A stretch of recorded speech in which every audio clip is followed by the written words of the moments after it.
ভারতীয় উগ্রবাদীদের হুমকিতে মুস্তাফিজুর রহমানের আইপিএল খেলা হচ্ছে না, কিন্তু বিশ্ব ক্রিকেটে মুস্তাফিজের যে চাহিদা তার সে সময়ে বসে থাকার কথাও না।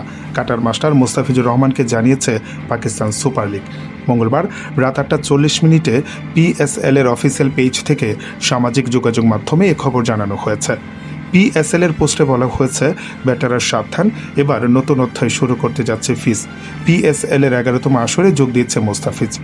আগামী 26শে মার্চ থেকে শুরু হতে যাওয়া আইপিএলের নতুন আসরে কলকাতা নাইট রাইডার্সের হয়ে খেলার কথা ছিল মুস্তাফিজের।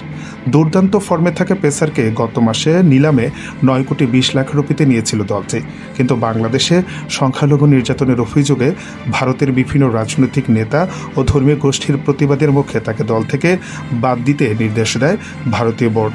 গত শনিবার তাকে ছেড়ে দেওয়ার ঘোষণা দেয় কলকাতা। এরপর তুমুল উত্তপ্ত হয়ে ওঠে ভারত বাংলাদেশের ক্রিকেটীয় সম্পর্ক। আগামী মাসের বিশ্ব